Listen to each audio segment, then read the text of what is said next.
uyu munsi ni mwiza cyane, umunsi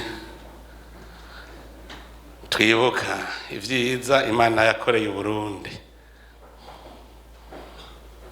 Iyo uri kurasoma ijambo ry'Imana hariho ikintu nama mbona ngaca nibaza nti ubwo twebwe turacibuka. Musa yaravuga ati muribuka, muze mwame mwibuka yuko Imana yabakuye mu buja mu gihugu ca Misiri, irabacisha mu bugaragwa, nta mpuzu zabahereyeko, nta birato vyabahereyeko.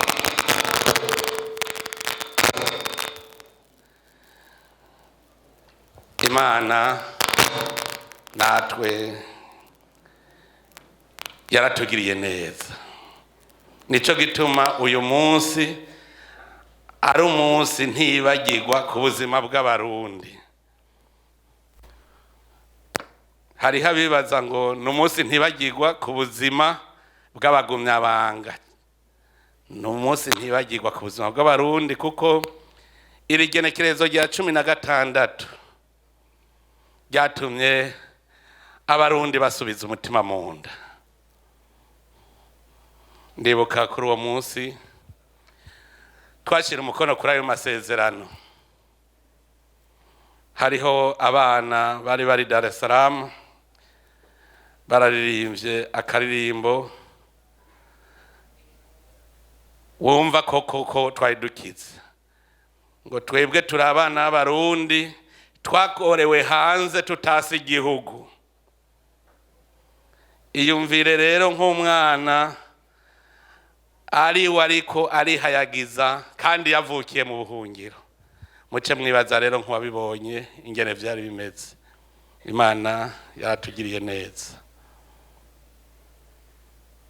twaraje turemera turitanga.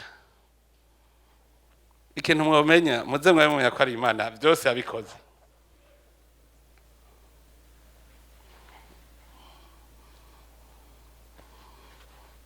Igituma ariyo yabikoze, abenshi mu bagwanyi bari bibereye mu buzima busanzwe. Bamwe bari abanyeshure, abandi bari abigisha, abandi bari abadandaza. Jewe ico nabonye ni kimwe, nuko n'abanyangoma bakibitangura barafuruguta bikanka. Mugabo haciye igihe abasanze sheki bamaze kuza muri kaminuza, je ndavuga nti hajya ni Imana yari batumye, kuko nyangoma yari yabuze abantu, kandi Imana izi yuko izoca mu bagumyabanga kugira ngo irokore Burundi. Nyangoma rero yari yabuze. Hanyuma haca aragenda umuntu aravuga ati twoja kwica bajya ba kaminuza baza kurokoka, baca bagenda. Haca ubwicanyi mu mashure, ubucitse ku icumu akabagiye, mwigisha akabagiye. Mwarabonye umugwi w'abagwanyi batangura batagira ikigwanisho na kimwe, mugabo aba ofisiye barenga ibihumbi bingahe. Ico gisoda aba ofisiye baruta n'aba trupe, kuko injabwe nibo bari benshi. None cari gutsindwa gute? Imana yo nyene hajya niyo yabigize. Nico gituma ntihagire umuntu numwe abishiramwe inzigo canke ngo avyishime ko sigwiwe. Ntihagire wishima ko je nagwanye rero ni jewe ndi gihangange. Igihanganje ni ry'Imana.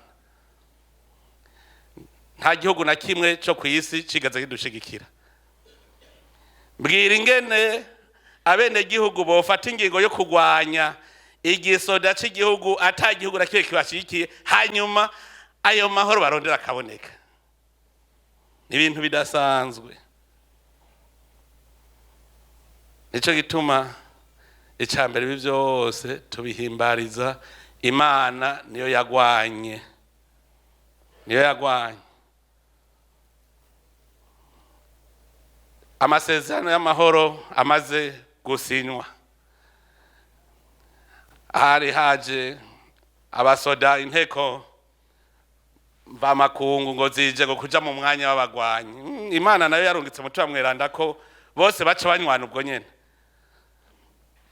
Atamya nta mwaka waheze abasoda n'abapolisi bahejeje kwiyubaka nibo nyene bace bacungera amatora. Abantu bari bazi ko amatora azocungerwa n'abanyamahanga, baca basanga aci acungerwa n'ababandi nyene bahora bagwana. Ni ikintu kidasanzwe. Rero ubu tweretse reresi yabivuze neza, aruta continua. Urugamba rwo kugwanira ukwishira no kwizana ubuzima bw'abarundi n'urugamba rudahera. Ni intambwe ku ntambwe. Iyo uhejeje intambwe yindi bikurindiriye kandi n'ibigeragezo biba bihari. None se urugamba rujana n'ibigeragezo n'umwasi. Uno munsi aho tugeze uravye igihugu, umuntu yociye avuga ati twarashitse ngo twiyicarire tumarike akaguru mwikoma. Uwo biraba niko yoca avuga ati twiyicarire. Mugabo uno munsi niho mbona ahubwo bikomeye, ibintu biguma bikomera, ibyo ushikiriye byose biba bikomeye. Mugabo naho bikomeye ntibiruta bya bindi. Hariho abantu babonye ibigeragezo baca bata umutwe. Mugaje mfanacha niyumvira nk'umuntu ata umutwe abonye ibigeragezo ubwo aba yaragwanye. Nabaza tuze turamubwira ibikomeye twaciyemwo. Hariho ibigatanya ngaha mbona vy'ibigabo bikomeye nkavyibuka igihe kiraho bigwaye kwashi.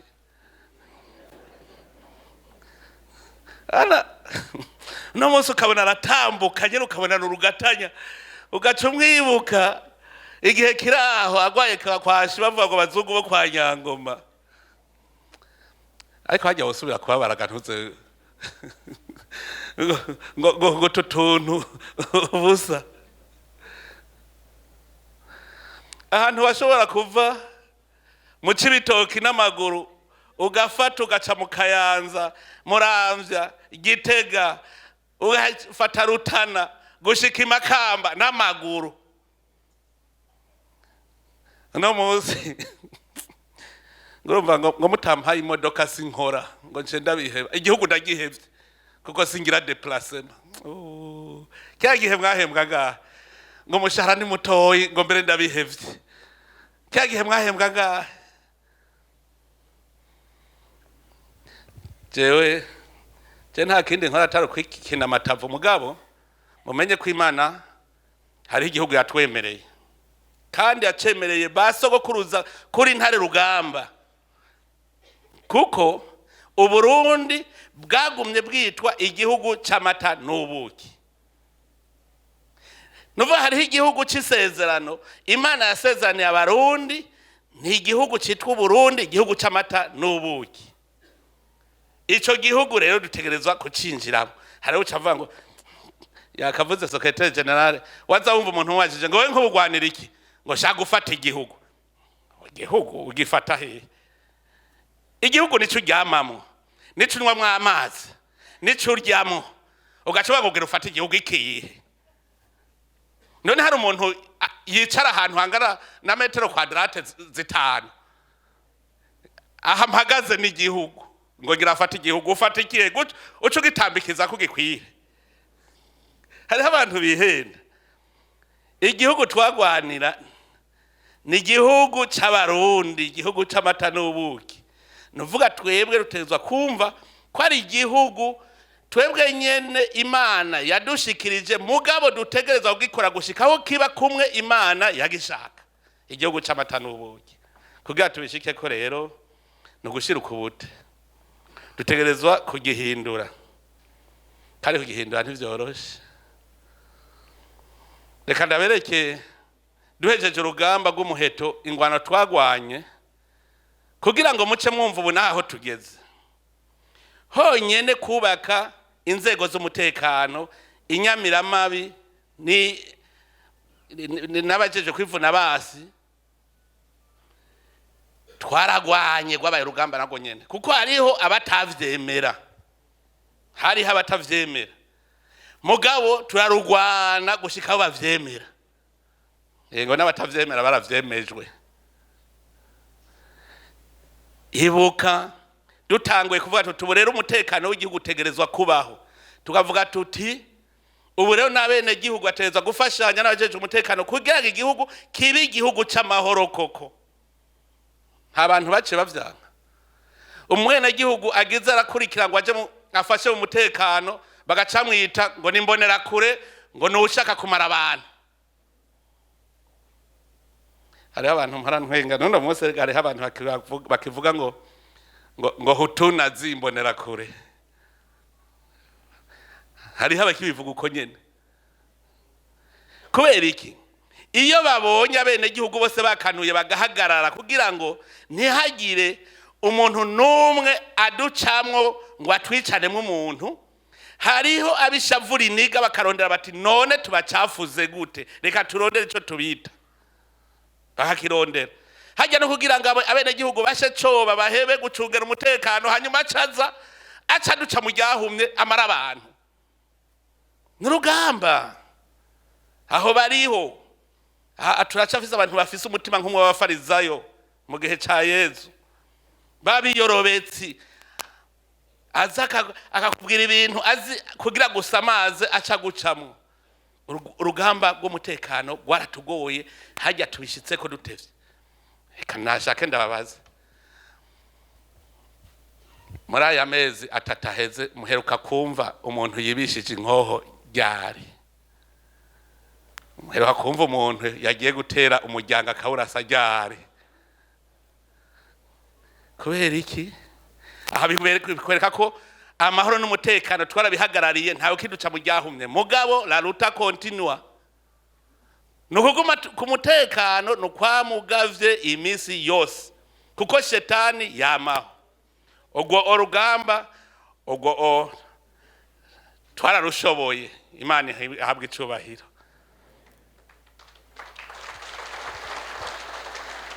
Twaragiye ku rugamba rugira kabiri rwo gushiraho ubutegetsi bw'igihugu atari ubutegetsi buri mu kagwi k'abantu, kuko Burundi bwari kuva buja mu bakoroni nibo bigishije uko igihugu kija mu minwe y'akagwi k'abantu.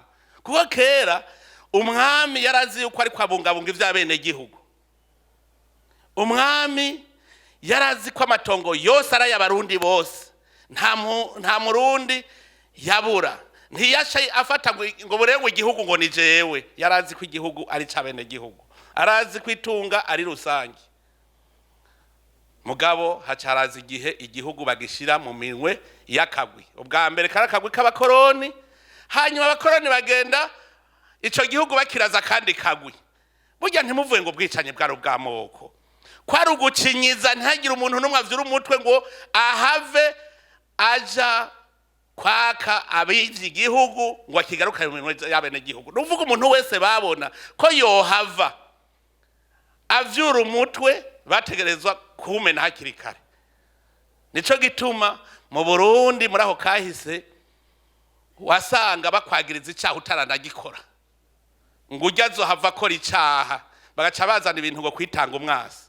Ico gihugu rero ca wibaza rero kiri mu ntoki z'akagwi k'abantu kugira ugikure muri izo ntoki ukizane mu bene gihugu. Rwabaye urugamba naho nyene. Murazi ngwano twagwanye ukumva gushikaho bacavuga ngo bunanje ngo ndobutegetsi ngo quatrième pouvoir. Urumva babonye trois pouvoir: pouvoir exécutif, pouvoir législatif, pouvoir judiciaire. Parabango none jewe ndihe hacaraba kandi kagwi gahavuga ngo nanje ngo quatrième pouvoir. Abene gihugu bari bamutumye iki wo muntu ngo ni société civile ngo ni quatrième pouvoir kugira gusa banke mu Burundi ntihaba ubutegetsi bw'abene gihugu. Nihajya rero mubona batevye igihe bakagira ijya kudeta yo mu 2015 ntimugire ngo nibindi. Hajya kwarukwanka ku butegetsi bw'igihugu bubaho, ubutegetsi bwubahiriza abene gihugu bose. Mwarabonye yuko navyo twace tubijengajenga gushikaho tugira ibwirizwa shingiro rishiraho ubutegetsi nyabwo bw'igihugu. Mwabonye tugiye mu matora hari ngwano mwabonye kubera iki twari twabihejeje.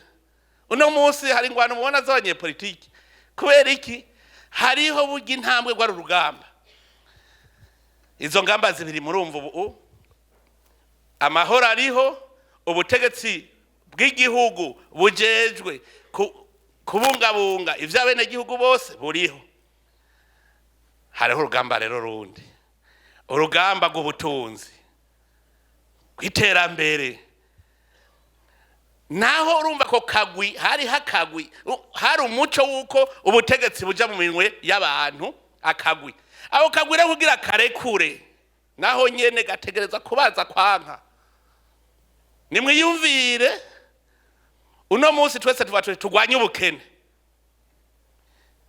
jewe ndiko ndazunguruka cyane cyane ugwaruka muri iyo minsi heze bambwira ngo bisaba umutahe muzehe umutahe ibikorwa n'amahera hatanguye iki umutahe urawufise urawugendana muga bose ntihagire n'umwe abibona hanyuma bumvise abantu bose bavuga ngo bisaba umutahe urumva ariko basaba amahera haca haba kandi kagwi k'abantu baca bafata amahera ari mu gihugu bose baja kuyanyegeza muhira kugira ati tuyakoreshe akajya ega n'ingwano bace bayafata baja kuyanyegeza mu mazu barayakura mu mabanki amahera ari mu mazu mwibaza ko atari urugamba rero mwibaza ko uzoyakurayo gute nuguseka kubera iki babonye abenegihugu bakeneye uwo mutahe ngo batangure gukora batera imbere baca barafata nyegeza aha bajya bazoguma nyene bagaye gushikaho tuyagarukana turayakura mu mazu tuyazana abayigihugu tuzoyakurayo ubu turi mu rugamba rw'iterambere abenegihugu turamaze kubashira ku kivi je ntandwi irahera ngana iminsi bikeyi aho bambwiye ngo ngahi wacu ngo umukene n'ikinebwe gusa umutahe turawugendana nta muntu n'umwe mu Burundi ashobora gukora waba umukene nta n'umwe ntagira uzobesha hariho n'abambwiye ivyo nyene vyuva ngo bukene rero ugira nti ukeneye angahe ngo je ndayaguhe nce ndakugura ugugwa ngahe wewe hanyuma mbonye yavuze kera nturiyemera basi kutari kimuga kukomeye genda ukubura ibarabara nihahera amezi 3 zocumpamagara ndaguhembe nakubura ibarabara je afata ujya mwava zarawurunda ahantu gusa azararunda haheza amezi 3 acambwira je nja kumuha umushahara arabe ko atawuronka none irya fumbire sizoca ndayitwara kuyikoresha none ndamuhaye amahera none simba ndamuhevye ifumbire gaca ntwara ntagihe uzobesha ngo yarabuze akazi mu Burundi karuzwe kubera iki twamaze imyaka irenga 100 twicaye burya akazi kagumye katurindiriye ntaho kaje kagumaho karaturindiriye rero ubu nitwumve yuko rutegeza kugakora niho kari karaturindiriye n'urugamba rugwanya ubukene rero rafise umwasi n'umwasi akomeye ubukene n'umwasi kuko ubukene icambere buraza bukakwigisha kubikinebwe ugaca umusezi impa gushikaho ushobora we uvyuka ukora bagaca bashaka ko amahera wakoreye uyabaha kuri gusa abo bari bicaye cyari abantu bahora bambwira ngo urumva ngo nashaka ngo ufashe ngo mpumutahe jewe ngwa mvyuka singyama none two nihembe wese ndatukuzanira wari wicaye mbwira we nawe icyo wakoze uvuga uti nahomvye basi kora uvuga uti nahomvye tugushumbushe nivugiye ubworozi bw'inkwavu barantwenga mugana zihajya zobatungisha hamwe muzosigara muravuga muti mbega twatungiye rukwavu ni itunga rikomeye gose ngo nasanze urukwavu goroshe korora kurusha inkoko urukwavu genda ukishikurira utwatsi gusa ugacuruha ugaca wigira mugabo ninde avyemera acabwira je shaka ko umutayi w'inkwavu 100 kubera udashaka guhera kuri zibiri kuko ubonye uryatanguriye ku nkwavu 50 nawe ushaka guhera kuri 50 nyene, umwe wese ahera kuvyo ashoboye. Turi ku rugamba ugwanya ubukene, kugira tugwanye ubwo bukene utereza kurupangatira yere twese, kandi uturya imitsi tumukuremo. Kirazira kuturya imitsi. Hariho abantu bazi kosa isuka.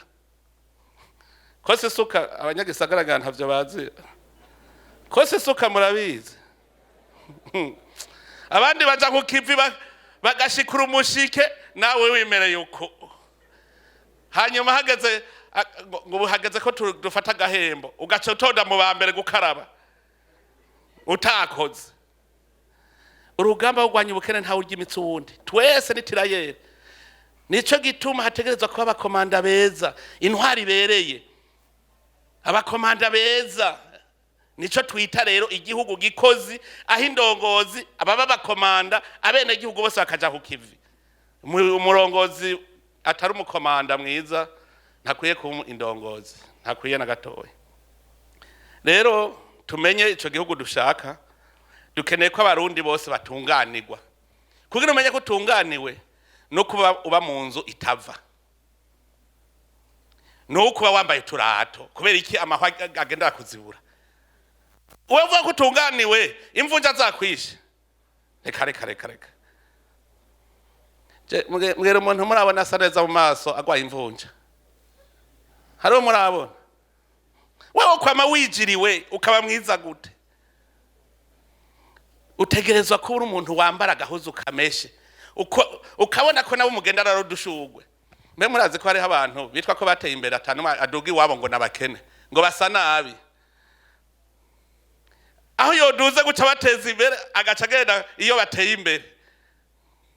Hariho abantu avuga ngo jewe usi nkingana namwe nararenganye, agaca afata n'amahera y'u Burundi akayiba agaca aja kugura inzu iburaya ngo niho ngo yateye imbere. Baze gufata amahera y'igihugu ukayafata ugaca aja kugura inzu muri Canada. Amahera y'u Burundi ngo niho rero ngo witwa kuteye imbere rero ko kubana n'abakanadi. Ya ijya ni shetani. Urugamba rugwanya ubukene utegerezwa kumva yuko twunguruzanya twese tugajama, kandi n'urugamba, kandi urwo rugamba rero ni rubi. Mushima ari urugamba rukomeye. Ntimurumva banyidogera jewe ngo neva nawe ivyazanye. None umva atari urugamba ntafise abasi none. Aha murazi ko bumvise natsitaye ngo sibagiye yagwa, ngo sibagiye yatuva ko n'abantu bavuga ngo neva zotuva ko ryari. None abo sabasi kubera iki? Gusa kubera gutondesha abantu ku rugamba, kuko avuga ati ndahomvye. Yerega hari n'umuntu avuga ngo ntakeneye abandi batunga, ngo aguma atunze wenyene. Abo bariho ngo gume ntunze jeje ntagiye numwe. None reka je ndabaza, nk'umuntu bahaye ahantu akora ahembwa miliyoni zirenga 10 akakubita imyaka 5, ntimurabona ko acavuga ngo je nyene je mbandanya ngo kiraza ko ari udahaza. Ntuba wararose umutahe wo gukora? Je mbwira ntuba wararose umutahe?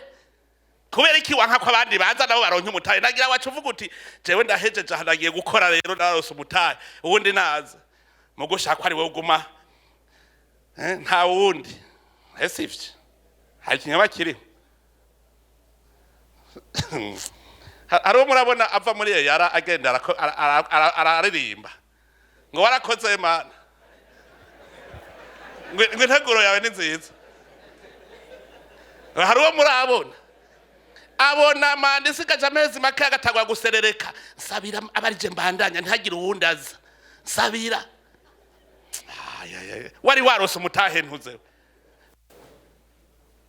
Bijya nuko utagira mu mutwe nta terambere ririyo murabaryi gusa mumeze kutyo.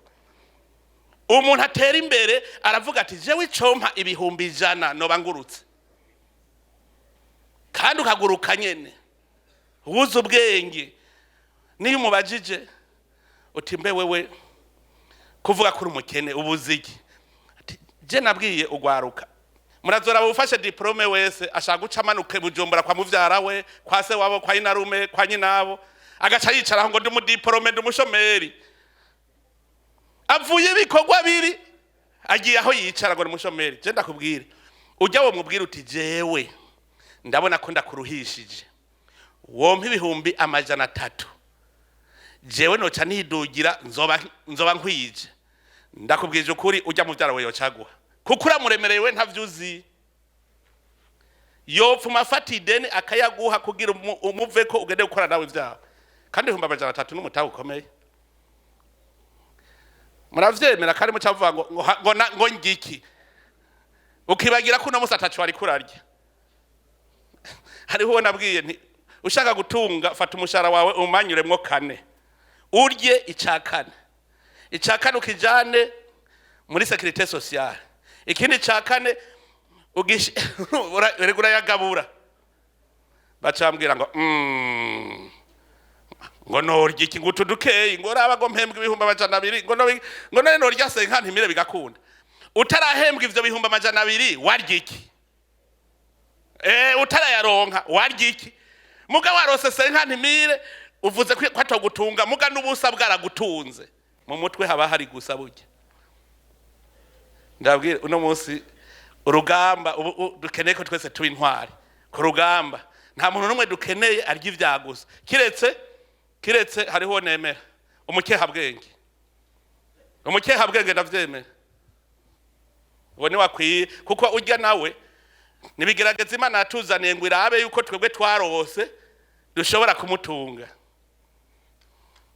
Abantu bari Gitega muri clôture ya Frambo mwarabonye ijyampumye yaririmbye, mwarabonye natamba yavyigiye yarabiye kuri inde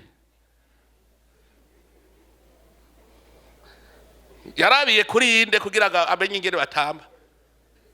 Je navuze ariko abantu bafise amaso abona bafise amaguru n'amaboko arananirwa no gutamba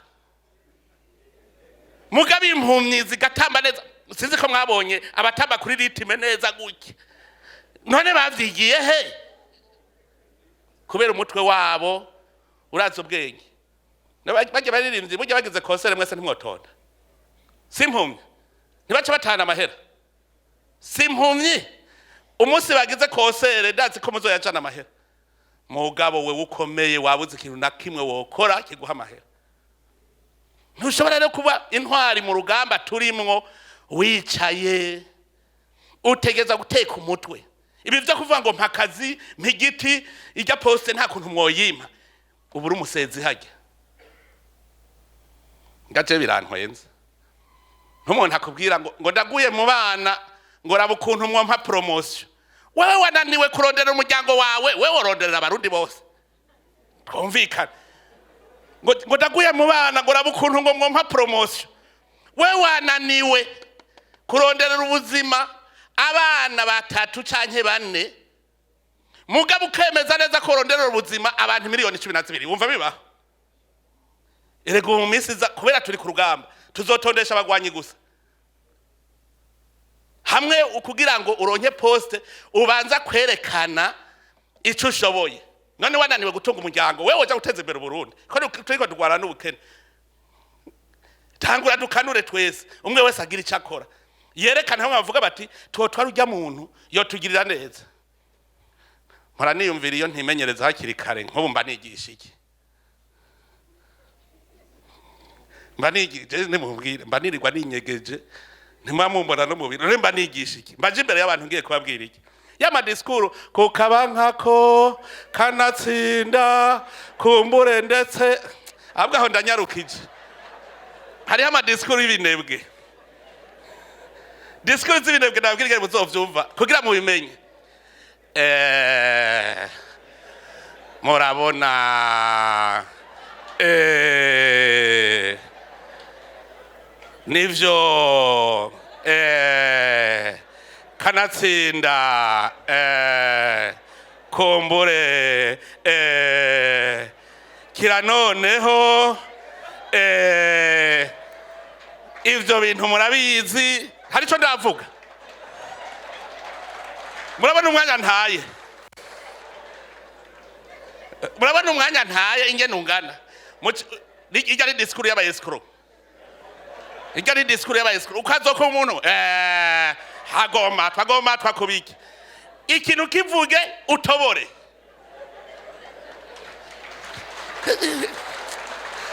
no hari oya wiyumvire iyo je ntatagura korora inkoko n'inkwavu niga muri primaire mba nigisha iki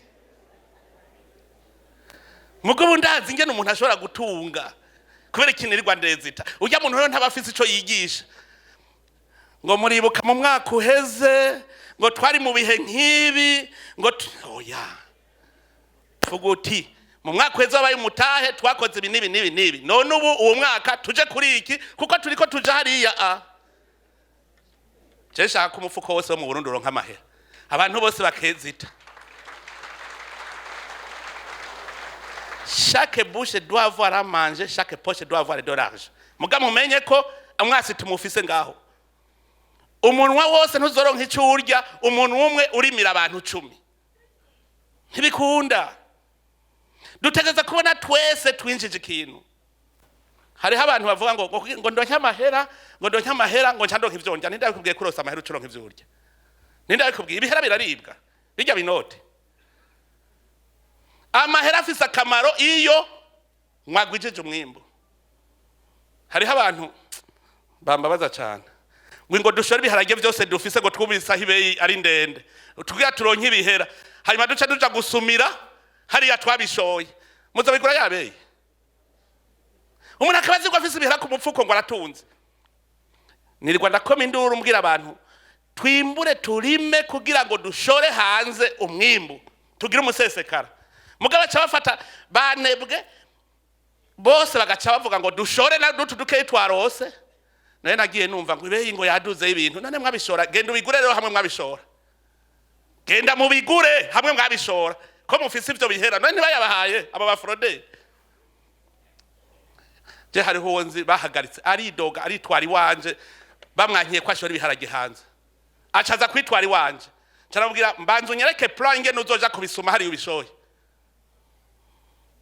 abantu barabahenda amahera ndabisubiremo amahera n'ibipapuro amahera n'ibikaratasi n'ibirete yerekana umwimbu warose uragenda ugakora none nk'umwoza mubona nk'umunyeshuri atigeze atonda ku ishuri akaronka 0 wewe muvyeyi urabizi ko umwana atatonze ku ishuri ukazubona azanye birete afise 100%. Mbwira uri muvyeyi wovyemera none nk'umuntu atagira niyororero ry'ingurube ukazubona afise muri yaridi ucuvuga ngo afise amahera numusuma bayayivye uko wankiye uwo mwana gutunga amanota ataciye ankira n'umuntu gutunga amahera ataciye gango amahera ibihera urashobora kubigira umuyoro turi kumwe na bene wacu bo muri Zimbabwe baravyibuka sinzi aho bigeze ihera gira Zimbabwe kuja gusoma isombe ntibatwara umufuko mumbarize ngaho mu minsi yahera ikiro cy'ibiharage cagurwa gahe mu Mazimbabwe ngo nangahe ganase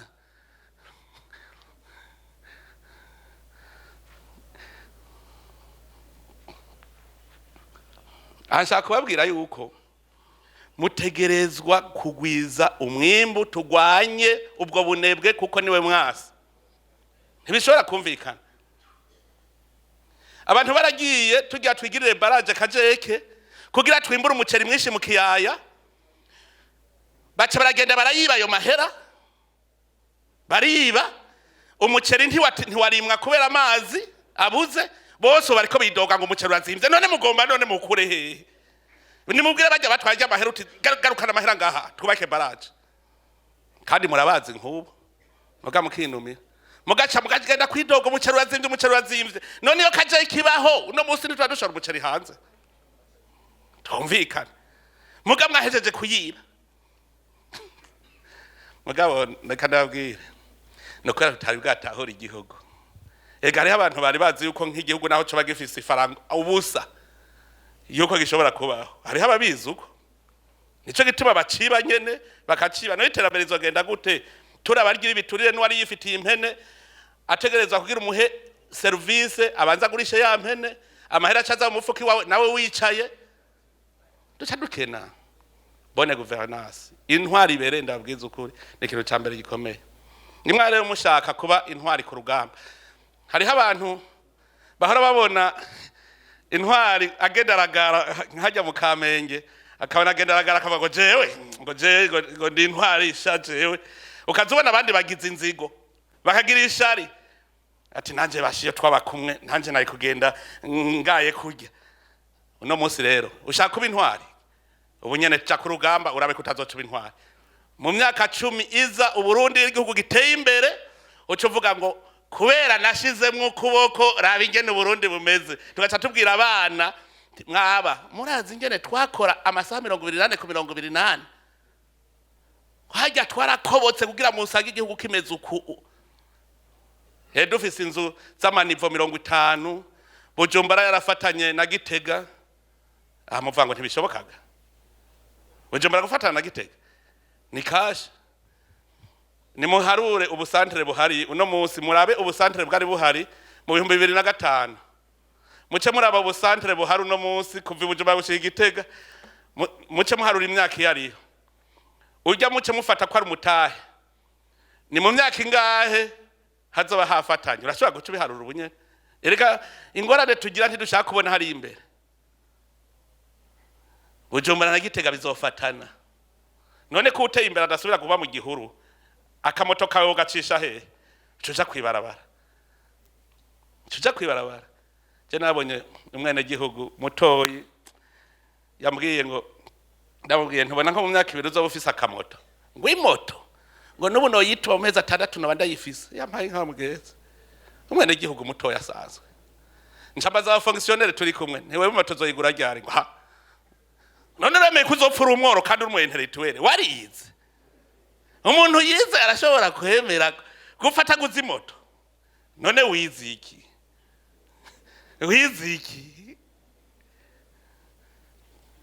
ndababwi emwe haramwigeze mbona je ngwani igiti na kimwe kuva mbaho nimwumva ahantu niwe narasereretse ngo muramvugira, kuko je mbona yuko kuja gukora muri leta no kuba umworo. Jewe nzi yuko je musi noja gukora ivyi wanje, ubwo nyene no chama miliyarderi none ko amahera ndayabona, muga mwebwe mukanko yabona ndayabereka. Mu minsi heze bambwiye umuntu ku munsi asigaye yinjiza 100 kubera projet yiwanje. 100 ahubwo hariho urenza 200 kubera projet nazanya, nzamubwira nsororere kwere. None wigishije ntihabaho minerval. Ega nkubu namwe mwompa minerval ahazi akantu nigishije nkubu. Ni mu mpembo mwe wese ifaranga rimwe gusa basi, rimwe gusa. Aha muri gisare hano gano genda ntamerewe neza. Ahubwo mpifaranga rimwe ya minerval y'ivyo nigishije no munsi gusa. None sindiko ndayaca. Ndabizi yuko ni mwatunga naje nzoba ntunze. Kuko muzoca mutaga amakori, hanyuma mutaza amakori ikigira ca leta gice kiduga, muce muvuga ngo mutama mwongere agashaharana. Nese zoba ndose. Muga mudakoze, umushahara uzopfuduze. Kandi hari abantu bazi ko umushahara umenga baja kuvoma ahantu mwirobine. Uno munsi rero indwi niyo umugwanyi. Uno munsi twese rutegeza ko abagwanyi. Nico gituma tuvuga tuti turi kumwe vyose, turi kumwe twese birashoboka. No kuvuga yuko ni tirayere. Kuba kumwe twese no gufatana gutya twese kwitirayere. Twese tugaca twavasa turaba umwasi imbere. Ibi bintu vyo kuza murabohwa n'inyuma rero ndababwire muveko. Imisi yose uri kuhangana n'umwasi ari imbere yawe ukaraba inyuma. Ndabwire abagwanye ugw'amasasu barabizi. Wigiye inyuma imetero 2 kugira ugaruke kuri ziya metero 2 bigutwara ingufu ziruti zo wakoresheje kugira uhashike. Mwebwe rero nimureke kubohwa n'ivy'inyuma bijya n'ivyahise. Tubijerere hari inyuma duhanganye n'umwasi w'imbere. ntagire umuntu umwe aza kwiyumvira bijya byararenganye ndakenguruke cyane intwari zimwe zimwe zahoze ku rugamba zatawe kumenya urugamba rwo kurwanya ubukene zikiyungunganya. None ko mugeze aho mugira muteze imbere n'abandi barundi, bijya rero nivyo tushaka. Ijya microfinance mwagize hajya hariho umuntu azoca aza gusaba kadeni aca atera imbere kubera mwebwe hajya muri ko mukora urugamba rwo kurwanya ubukene mu gihugu. Bandanye uko nyene mwayise baoba, yitwa baoba ijya microfinance. Nko munsi twaza twumva ngo baoba ifise ferme y'inka 1000, baoba ifise yorore ry'inkwavu 100, baoba ifise ingurube 500, yororero ry'ingurube 500. Murumva abantu bamuha akazi ngene bangana, rega mwebwe ntimukibasha. Bandanye uko nyene muteze imbere igihugu hamwe kizobivuga iti babagabo ntibari bagiye kugwana ivy'amasaso gusa, barazi n'urugamba wo kugwanya ubukene. Twese tugwanye ubukene, umwe wese agira ikintu avuga ati je nakoze iki. Murabe ko tunazoca twese rutangura kuvuga tuti ndabwira abo murabirako sikera cyane abashinwa abo tunganya imyaka n'abayindusha, muribuka bambaye ibihuzu vyirabura twita ibirepe, bakambara uturato aizajinike twavuga ngo n'uturato twa karate, naho n'ubukene. Uturato bambara muratwibuka ngo bambaye ibirepe. Genda muramumushinwa uno munsi costume yirabura, ishati yera ni cravate itukura. Bisigura iki? C'est les as. Uno munsi hari umushinwa muraswa kubona yambaye vya birepe, cheka karato kaizajinike. None hari ryari? None mu Burundi ahantu twamaze kurengera ca kirepe, nimumbwire hasigaye imyaka ingahe ngo Burundi bube ari igihugu kimeze nk'Ubushinwa? Hamwe ugiye nk'Igitego ugasanga ugiye Beijing, ugasanga i Bujumbura ni Shanghai, ko muvuga ngo Rumonge usanga wibereye Singapore, Rumonge hasa na Dubai, haji Nyanzarake hose hasa ari Dubai. Muvuze ko bidashoboka? Nimwemere tugwane, murabe ko bidakunda. Tugwane ubwo bukene, tubugwanye ubunebwe, tubugwanye iyo nyoshambi idutuma tudagira urunani, tuyigwanye twese tuje ku kivi. Cyenda bahaye umwanya muto y'icana, nta myaka 10, kuko Imana araduhaye bikwiye, nta kintu tutagira. Je umuntu azosubira kuva ko hari ibyabuze, je kabisa kasi nzovyemera. Mu Burundi ana tuvango n'imvura turayibuze, Imana yaduhaye amazi aturengeye. Hagira turabagahena ngo abantu nahaye amazi bakarutwa nabo mu Misiri batarigera babona kuva baho batarigera babona imvura. Ayo mazi akaba ari twe tuyabarungikira, bagaca batunga gushikaho batugemurira indya. Nta gihe batugemuriye umuceri ne bari bakuye mu mazi iwacu, bazi kunanirwa umuhoro uri mu kwa. Twese rero twese twiyandikishe kuri urwo rugamba rwo kurwanya ubukene, kandi bazoca barabira ko mwese. Duhere ko bari ngaha muri iyi sare, duheruka kuganira n'abakozi b'Imana, nibo twagiye tuvyumvikaye, kandi narumvise ko batanguye kwigisha. Nimwaza mubona ishengero ryose rifise ihinguriro, kandi bizoshika. Amahinguriro mu Burundi komine yose usanga ifisa nk'amahinguriro atari musi ya 10, bizoshika. Hari ihinguriro ngomba kwiyubakira, kuko mwambajije ngo inkwavu muzozishora hehe. Iryo hinguriro kabisa ndiko ndarondera biyemera baryubake, ntimuze mu mfane ngo mwabuze isoko.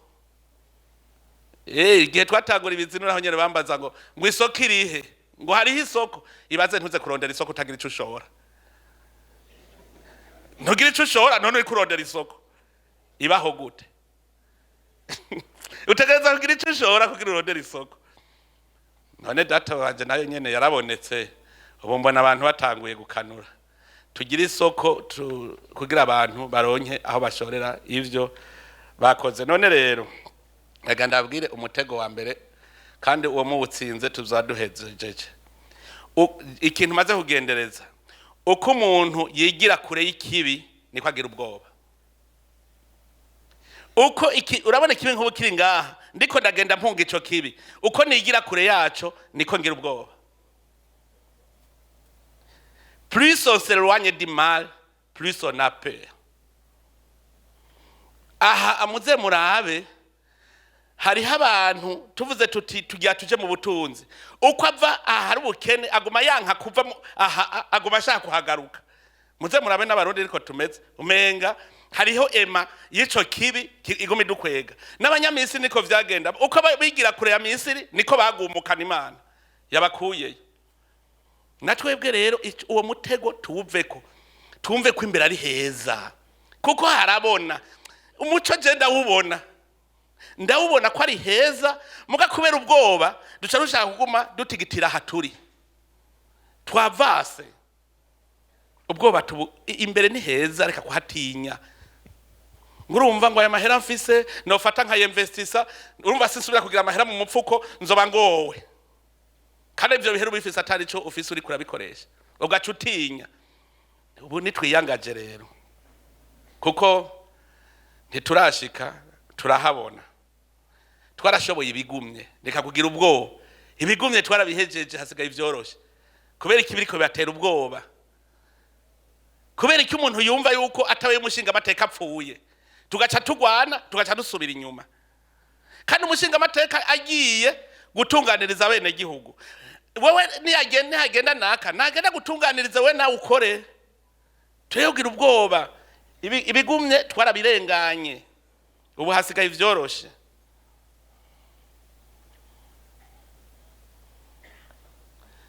Urugamba igihe mwagwana ntimwagwanye mugwanira ngo vaho ndahaje. Mumenye ko dufise ideni abene gihugu, indongozi zose mufise ideni abene gihugu bazobishuza.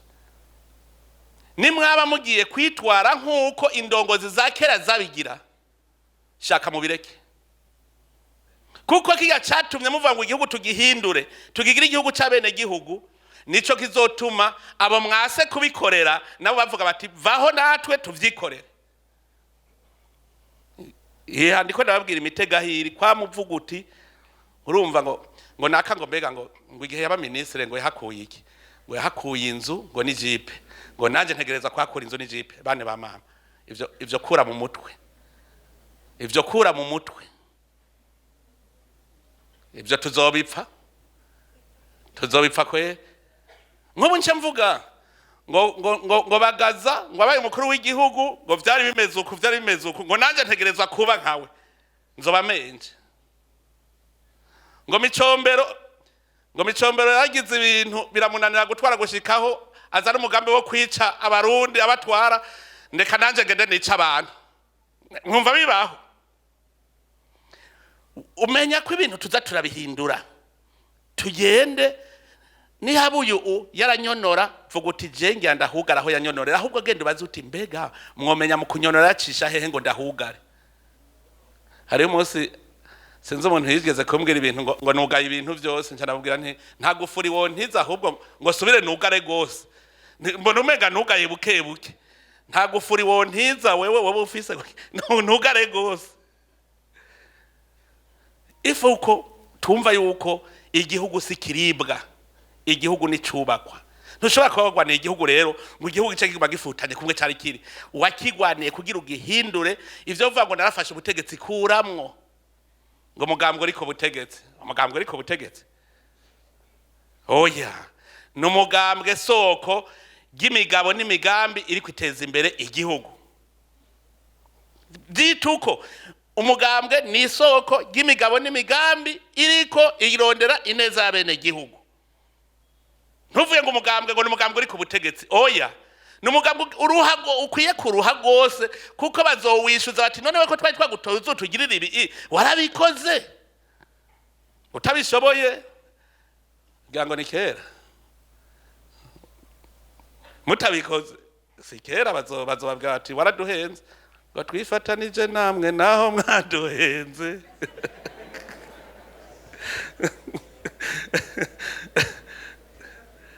hari abantu bazi gutwenza ngo mwatwemereye amabati ntayo mwaduhaye. Oya twumvikane rero, ubu umugambwe n'umugambwe waje guhindura ibintu kugira bigende neza mu gihugu. Ndanezerwa iyo mbonye Burundi no munsi bariko babona neza amakungu, dukomera amashimana yacu basha. Yemwe none munsi narose umuntu ambwira ngo ndakubwire aba mu Busuwisi ati ni igihe ciza Uburundi buzwi neza, ati ni igihe ciza rero cyo gukora kugira ngo mutere yindi ntambwe. Ni igihe cyo gukora. Wacuvuga ngo havero nshenjiga ngo niruhukire ngo bavuze ko ari bya. Oya, ni igihe cyo gukora, ntiwigera uruhuka. N'Imana ntiyaruhutse, iguma ikora. None Imana yonyine ari Imana itunze atawisega, iguma ikora. None we mwana w'umuntu wewe, Imana yaguhaye misiyo yo gukora ugaca wanka gukora. None ntivyanditse mu ijambo ry'Imana ngo data arakora nubu aracakora naje ntegereza gukora. None Imana ikora, mbwira ingene natwe duca twicara. Nagira ndababwire mu guheraheza nuko intwari ifise umugenzi umwe rudende, igihugu. Mavamo pararangana. Intwari ifise umugenzi umwe rudende, igihugu. Ibona igihugu. Iyo ibonye igihugu, ikibona umwene igihugu wese kwategereza kuba abayeho neza. Ategereza kuba abayeho neza. Ibona igihugu, naho uba umugenzi ukonona igihugu aragukubita ikofe. Umwana wawe yononye igihugu, nta bugenzi ngo n'umwana wawe yononye igihugu uramumata ikofe. Intwari y'ukuri umugenzi ifise ni igihugu. Umuntu wese yononye igihugu nashaka umujama naba umwana wiwe nabese nabe nyina ategeza kumugwanya. Nimwaba muri rero muri intwari mwebwe muzi yuko namwe mwihevye. None mwe mwarabaye abagenzi banyu. Cyari ikibazo nama nibaze iminsi yose. Nari burya twari bigugu ku buryo tutari gushobora guhunga nk'abandi. Aje tuvugana ukuri. Sinzi uwo ubigeze gukubita urusoro araja kwivuza azabona agarutse baca mu maturu ugira kabiri. Claude ari ngaha. Tucaruva tutiyaje kuruhama. Avuye kwivuza caragaruka aca mu maturundi. None kubera iki yizigitirira aho hantu yabonye yuko hari abandi bihungiye. None twari bigugu ku buryo utari guhunga. Nuva twari yase na twebwe. Nico twandabwira nti umujama wa mbere w'intwari ni igihugu. Na wewe nturi umujama wawe, kuko iyo umujama wawe wari kuja kunyegeza wewe ahantu ukaza biheze. Mugabo aremeye gupfa. None cumbwira ingene rero uno munsi igihugu gica gipfurorera gutya ngene ngo ninumire igihugu gipfe ndorera. Wewe nyene warihevye. Mbwira umuvyeyi naho yo vyari inzoka ugacuba ngo tuyica aremera. Naho yo bavyaye inzoka ugacuva ngo tuyice ntiyemera. Mbwira ingene wowe nawe iki gihugu wagwanye kugira kibuku ugacuvuga ngo nibashake bacice nta ngorane ngo naravyaye ngo hasigaho umwungere ngo nibacica n'akazi kabo ntibindaba. Intwari umujama wiwe ni igihugu. Niba bacica urorera cyane nawe ukajamwo mu bacica nturi intwari, warajeje kwifuta. Je ndababwiye rero niko mpereje kugira ntimo simpave ndagacafuza ngo shiremwe ibindi. Intwari genda mutwaye mu mutwe. Umugenzi w'intwari ni igihugu gusa, kuko nawe nyene se umugenzi wiwe. Iyo umugenzi wiwe ntiyari kwemera kwitanga. None urinze we wiyanka wo kunda uwundi nde? Nuvuga igihugu nico cyambere ukunda. Aho kantu mukagomize ku mutima muri iyi ndwi y'umugwanyi. Igihugu ntikigusubirana inyuma na gatoyi, ahubwo kibandanya ugisunika gitera imbere cyane. Umuntu wese aconona ntuzuvuye ngo ni mujama. Kuramwo nta bandi bajaba bahari. Nico gituma twese twumva ivyo duca rusenyera ku mugozi umwe kuko duca tubajama umuntu wese akunda igihugu aca umujama ukunda igihugu akaba umujama twese tugaca tuba kuri rwa runani tugiye hamwe twese nta na kimwe kitunanira turi kumwe twese birashoboka Imana ibahezagire